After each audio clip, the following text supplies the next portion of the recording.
ग्रंथ, विदेशियों का विवरण और पुरातात्विक स्रोत या पुरातात्विक साक्ष्य, इन तीनों चारों पॉइंट में धर्म ग्रंथ, ऐतिहासिक ग्रंथ, विदेशियों का विवरण हमने पढ़ा दिया है पिछले क्लासों में। पिछले क्लास में जाके आप देख सकते हैं। और आज आपका लास्ट है पुरातात्विक स्रोत, और पुरातात्विक स्रोत से भी बहुत सारे क्वेश्चन आपके एग्जाम में आते रहते हैं। मैं जब पढ़ा रहा था प्राचीन भारतीय इतिहास के स्रोत, उसमें हमने बताया था कि प्राचीन भारतीय इतिहास के स्रोत को पढ़ने के ख्याल से 4 भागों में बांटा गया है, जिसमें पहला आता है आपका धर्म ग्रंथ, दूसरा आता है ऐतिहासिक ग्रंथ, तीसरा आता है विदेशियों का विवरण, चौथा आता है पुरातात्विक स्रोत। मैंने पिछले क्लास में बताया था धर्म ग्रंथ के विषय में, ऐतिहासिक ग्रंथ के विषय में, विदेशियों के विवरण में, और आज आपको बता रहा हूँ पुरातात्विक स्रोत। पुरातात्विक स्रोत में क्या होते हैं कि सबसे इंपॉर्टेंट चीज होते हैं सिक्के। प्राचीन काल में सिक्के जो जारी थे या उत्खनन के दौरान जो सिक्के मिले थे वो प्राचीन सिक्के। उसके बाद दूसरा पॉइंट आता है अभिलेख, और तीसरा आता है उत्खनन, यानी उत्खनन के दौरान जितने भी साक्ष्य मिले हैं वो पुरातात्विक साक्ष्य के स्रोत कहलाते हैं, जिसमें पहले नंबर पे आते हैं सिक्के। सिक्के से क्वेश्चन आपके एग्जाम में आते रहते हैं, चाहे वो आपका स्टेट लेवल का एग्जाम हो या सेंट्रल लेवल का एग्जाम हो, कोई भी एग्जाम हो उसमें सिक्के से क्वेश्चन आते रहते हैं। जैसे क्वेश्चन आता है कि भारत का प्राचीनतम सिक्का कौन है, या भारत का प्राचीनतम सिक्का कौन है, तो भारत का प्राचीनतम सिक्का पंचमार्क सिक्का है। भारत का प्राचीनतम सिक्का कौन है? पंचमार्क सिक्का है, जिसे प्राचीन काल में आहत सिक्का भी कहा जाता था। भारत का प्राचीनतम सिक्का क्या है? पंचमार्क सिक्का है, जिसे प्राचीन काल में आहत सिक्का भी कहा जाता है। कहीं कहीं आप कासापर्ण भी देख सकते हैं, तो कासापर्ण सिंधु घाटी सभ्यता में आएगा। सबसे प्राचीन में जो प्राचीन भारत का प्राचीन सिक्का है वो पंचमार्क सिक्का है, जिसे आहत सिक्का कहते हैं। आगे सिक्का से कुछ वंश के क्वेश्चन आते हैं, जैसे सोने के लिखित सिक्के। सबसे पहले सोने के लिखित सिक्के कुषाण शासक ने जारी किए थे। सोने के लिखित सिक्के सबसे पहले कुषाण शासक ने जारी किए थे। अब कुषाण शासक के विषय में आ रहा है, तो कुषाण वंश के संस्थापक कौन है? तो कुजुल कड़फिसेस हैं। कुषाण वंश के संस्थापक कौन है? कुजुल कड़फिसेस है। कुषाण वंश के सबसे प्रसिद्ध शासक कौन हुए? तो कनिष्क हुए। कुषाण वंश के सबसे प्रसिद्ध शासक कौन हुए? तो कनिष्क हुए। आगे सबसे अधिक सोने के सिक्के किसने जारी किए थे? तो गुप्त शासकों ने जारी किया था। सर्वाधिक मात्रा में सोने के सिक्के गुप्त शासकों के द्वारा जारी किया गया। अब गुप्त शासक है तो गुप्त वंश के संस्थापक कौन है? तो श्रीगुप्त है। गुप्त वंश के संस्थापक श्रीगुप्त है। आगे देखते हैं, सातवाहनों ने प्राचीनतम पुरातात्विक स्रोत में, प्राचीनतम सिक्के में सातवाहनों ने सर्वाधिक मात्रा में शीशे के सिक्के जारी किए। और आपके एग्जाम में आता है अक्सर बिहार पुलिस, बिहार फॉरेस्टर और यूपी पुलिस में देखा गया है कि शीशे के सिक्के किस वंश के शासकों ने जारी किए? तो शीशे के सिक्के सातवाहन शासकों ने जारी किए। एक और क्वेश्चन आता है, पोंटियन के सिक्के किस शासक ने जारी किए? तो सातवाहन शासकों ने ही शीशे के सिक्के और पोंटियन के सिक्के जारी किए थे। अब सिक्के के बाद क्या होता है? अभिलेख आता है, और अभिलेख से ही हमें मालूम चलता है पुरातात्विक स्रोत के विषय में बहुत सारी जानकारियां। अभिलेख ही ऐसा पॉइंट है जिससे हमें प्राचीन पुरातात्विक स्रोत की जानकारी मिलती है, और ये हर एग्जाम में आते रहते हैं। कोई भी ऐसा एग्जाम नहीं है जहां से यहाँ से क्वेश्चन नहीं आता है। अभिलेख की बात करते हैं तो सबसे अधिक अभिलेख मैसूर संग्रहालय में संग्रहित है। ये एक नया क्वेश्चन है और ये एग्जाम में आते रहता है कि सबसे अधिक जो अभिलेख जो है कहाँ संग्रहित है? तो मैसूर संग्रहालय में संग्रहित है। सबसे अधिक कहाँ संग्रहालय? तो मैसूर संग्रहालय में सबसे अधिक अभिलेख संग्रहित है। आगे क्वेश्चन है कि आपका जो अभिलेख है वो 4 प्रकार के। अभिलेख कौन कौन है? 4 प्रकार के हैं। प्राकृतिक है, ब्राह्मणी है, ख्रस्टी है, और लास्ट जो होता है ग्रीक या अरमाइक है। ये 4 अभिलेख हैं। इन्हीं चारों अभिलेख से आगे सिंधु सभ्यता में भी पढ़ेंगे इन चारों अभिलेख के विषय में। आगे देखते हैं। अब इन अभिलेख का ही यहाँ पे कुछ अंश है।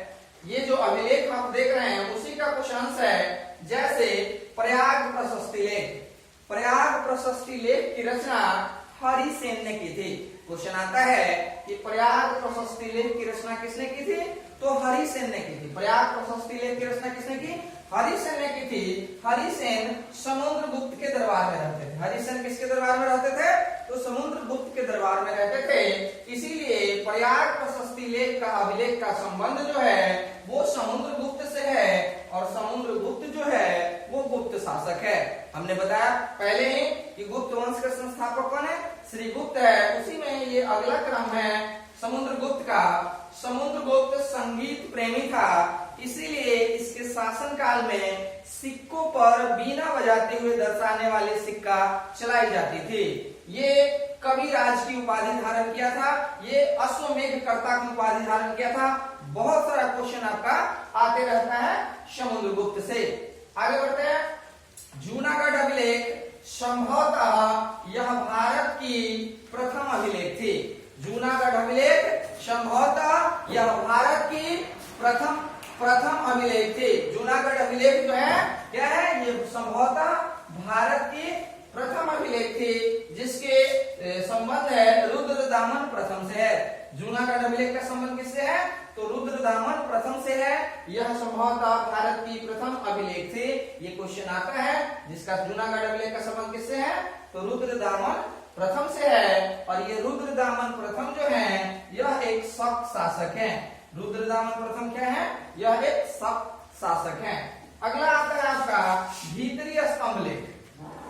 भीतरी क्वेश्चन आता है आपके एग्जाम में कि भीतरी स्तंभ लेख का संबंध किस शासक से है? तो भीतरी स्तंभ लेख का संबंध स्कंदगुप्त से है। भीतरी स्तंभ लेख का संबंध किससे है? तो स्कंदगुप्त से है। और स्कंदगुप्त किस वंश का शासक था? तो गुप्त वंश का शासक था। स्कंदगुप्त किस वंश का शासक था? तो गुप्त वंश का शासक था। अगला आता है आपका हाथी गुफा अभिलेख। हाथी गुफा अभिलेख का संबंध राजा खारवेल से है। हाथी गुफा अभिलेख का संबंध कहां से है? किससे है? तो राजा खारवेल से है। और राजा खारवेल जो थे वो कहां के शासक थे? तो कलिंग नरेश थे। कलिंग के शासक थे। और खारवेल का जो वंश था वो चेरो वंश था। क्वेश्चन आता है कि खारवेल जो राजा है वो किस वंश से संबंधित है? तो चेरो वंश से संबंधित है। अगला क्वेश्चन आता है एहोल अभिलेख। एहोल अभिलेख का संबंध किससे है? तो पुलकेशिन द्वितीय से है। एहोल अभिलेख का संबंध किससे है? तो पुलकेशिन द्वितीय से है। और ये पुलकेशिन द्वितीय जो है किस वंश के शासक हैं? तो ये चालुक्य वंश के शासक हैं। पुलकेशिन द्वितीय किस वंश के शासक हैं? तो चालुक्य वंश के शासक हैं। अगला क्वेश्चन आपका आता है कि एहोल अभिलेख के रचनाकार कौन है? तो ये रवि कृति हैं। एहोल अभिलेख के रचनाकार कौन है? तो रवि कृति हैं। ये बीपीएससी 66वीं का क्वेश्चन था कि रवि कृति का संबंध बताएं। ठीक है, तो एहोल अभिलेख का संबंध किससे है? तो पुलकेशिन द्वितीय से है। पुलकेशिन द्वितीय चालुक्य वंश का एक शासक था, यानी एक राजा थे। और ये जो एहोल अभिलेख है इसकी रचना रवि कृति ने की थी। अगला आता है आपका ग्वालियर अभिलेख या ग्वालियर प्रशस्ति लेख। ग्वालियर अभिलेख का संबंध राजा भोज से है। ग्वालियर अभिलेख या ग्वालियर प्रशस्ति लेख का संबंध किससे है? राजा भोज से है। और राजा भोज जो है वो प्रतिहार नरेश हैं, प्रतिहार वंश के शासक हैं। राजा भोज जो थे वो प्रतिहार वंश के शासक थे। आगे आपका आता है मंदसौर अभिलेख।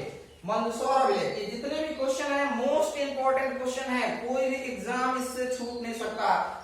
हर एग्जाम में यहाँ से क्वेश्चन एकदम निश्चित रूप से आते रहते हैं। एकदम निश्चित रूप से गहन अध्ययन कीजिए और निश्चित सफलता आपको मिलेगी, क्योंकि यहाँ पे जितने भी पॉइंट लाए जा रहे हैं सब मोस्ट इंपोर्टेंट पॉइंट लाए जा रहे हैं। और ये अभिलेख से आज मैं क्लास चला रहा हूँ। पुरातात्विक स्रोत से निश्चित रूप से क्वेश्चन आते ही आते हैं हर एग्जाम में, चाहे वो आपका एसएससी का हो या किसी स्टेट लेवल का एग्जाम हो। आगे देखो क्या बता रहे हैं मंदसौर अभिलेख। मंदसौर अभिलेख का संबंध क्या है? यशोधर्मन से है। मंदसौर अभिलेख का संबंध किससे है?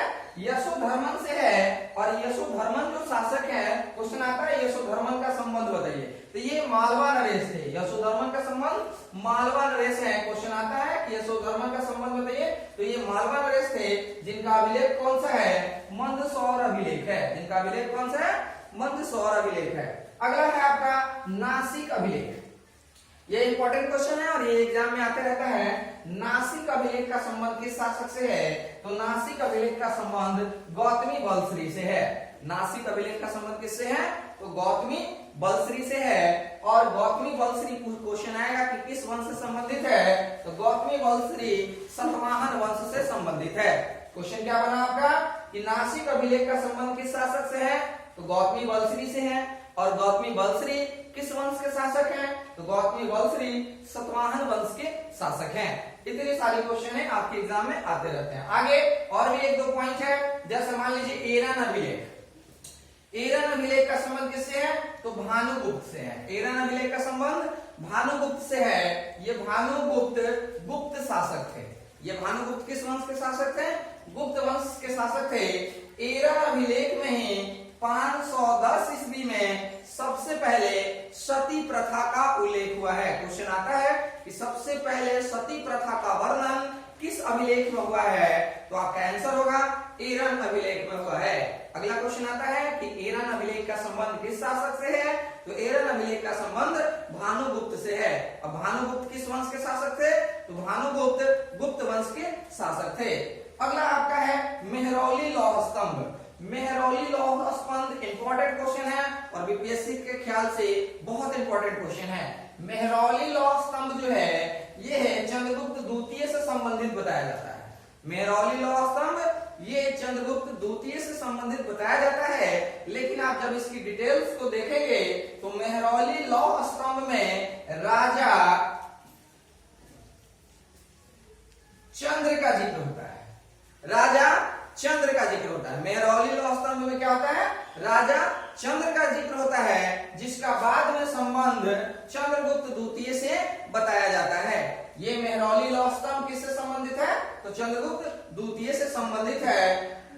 आज हमने जितने आपको क्वेश्चन बताए, जितने भी पॉइंट हमने आपको बताए, यह किसी ना किसी एग्जाम में आते रहते हैं। आप लोगों को बस गहन से अध्ययन अच्छे तरीके से पढ़ने हैं और पढ़ने के साथ साथ लाइक एंड सब्सक्राइब भी करने हैं। आज के लिए इतना ही, कल फिर मैं नया टॉपिक लेके आऊंगा।